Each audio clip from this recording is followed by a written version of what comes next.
135 ईस्वी में रूमी हुकूमत से हार जाने के बाद यहूदी बुरी तरह टूट गए थे। इस दौरान उनके रिब्बियों ने अपनी मजहबी किताबों की तरफ ध्यान दिया और शरीयत बनाई।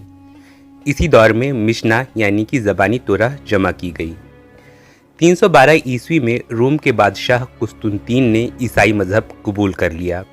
उसने यहूदियों पर सख्ती शुरू कर दी, टैक्स लगाए, यहूदी ईसाई शादी बंद करवाई और किसी यहूदी को ईसाई को ग़ुलाम बनाने पर भी पाबंदी लगा दी और मज़हब बदलने पर मौत की सज़ा मुकर्रर कर दी। हर उस बात को ईसाइयों से अलग कर दिया जिसका ताल्लुक यहूदी कल्चर से था। ईस्टर की तारीख को हिब्रू कैलेंडर से हटाकर रोमन कैलेंडर के मुताबिक कर दिया गया। उसने बस एक रियायत ये दी कि यहूदी एक साल में जेरूसलम आकर दीवारे गिरिया को देख सकते हैं। 359 ईस्वी में जूलियन सम्राट बना जो ईसाई मजहब को नहीं मानता था। इसी वजह से उसने यहूदियों के साथ अच्छा सलूक किया और उन्हें जेरूसलम में बसने की इजाज़त दे दी।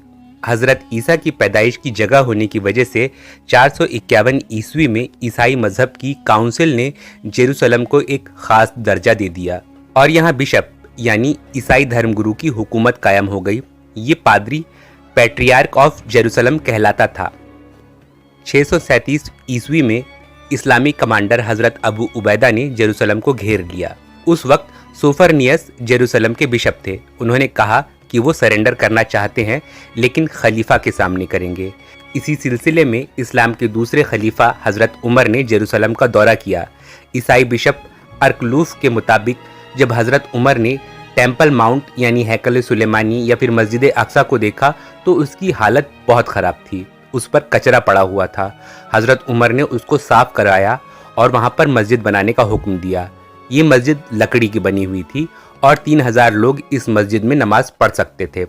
इस तरह ये पूरा इलाका यानी कि सीरिया, फ़लस्तीन और इसराइल इस्लामी हुकूमत में शामिल हो गया और मुसलमान इसे शाम कहते थे। 661 ईस्वी में हज़रत अमीर मुआविया ने मस्जिद क़िबली तामीर करवाई और 691 में उमवी खलीफा अब्दुल मलिक बिन मरवान ने कुब्बतुस सखरा बनवाया। हज़रत उमर, अमीर मुआविया और अब्दुल मलिक बिन मरवान की बनवाई हुई इमारतें ही आज मस्जिद अक्सा कहलाती हैं। 909 ईस्वी में ये इलाका फातिमी खिलाफत के पास आ गया। 1099 में सलीबियों ने जेरूसलम पर हमला करके इस पर कब्जा कर लिया। ईसाइयों ने यहाँ यहूदियों और मुसलमानों का कत्ले आम किया। इस कत्ले आम में 40,000 से ज़्यादा लोग मारे गए।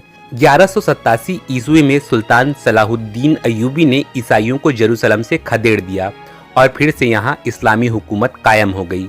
कहते हैं कि शहर को फिर से आबाद करने और यहाँ इमारतें बनवाने में सुल्तान ने बहुत दिलचस्पी ली। 1244 ईस्वी में ख़वारिज़्म ने यहाँ हमला किया और ईसाइयों का कत्ले आम किया और यहूदियों को बाहर निकाल दिया, लेकिन 1247 में अय्यूबियों ने उन्हें बाहर कर दिया यानी कि ख़वारिज़्म को। 1250 ईस्वी में अय्यूबियों से हुकूमत ममलूकों के पास आ गई। ममलूक हुकूमत ने यहूदियों के साथ बड़ा अच्छा सलूक किया। सुल्तान बैबरस बड़ा मेहरबान हुआ यहूदियों के ऊपर। उसने यहूदी मुस्लिम ताल्लुक मजबूत करने पर जोर दिया। इसी सिलसिले में उसने 2 पार्क, मूसा पार्क और सालेह पार्क बनवाए। यहूदियों का दूसरा सबसे पुराना मंदिर रैमबैन इसी दौर में बना और यहूदियों का सबसे बड़ा और पुराना मदरसा येशिवा इसी दौर में बनवाया गया और बड़ी तादाद में यहूदी यहाँ पर आबाद होने लगे। 1517 में ये इलाका उस्मानी खिलाफत का हिस्सा बन गया। उस्मानियों ने जेरूसलम को दमिश्क स्टेट में शामिल किया। फिर सुल्तान सुलेमान ने यहूदियों को बसाने का काम शुरू किया, जिसकी वजह से यहूदी आबादी यहाँ तेजी से बढ़ी और यहूदी फ़लसफ़ा क़बला इसी दौर में फला फूला।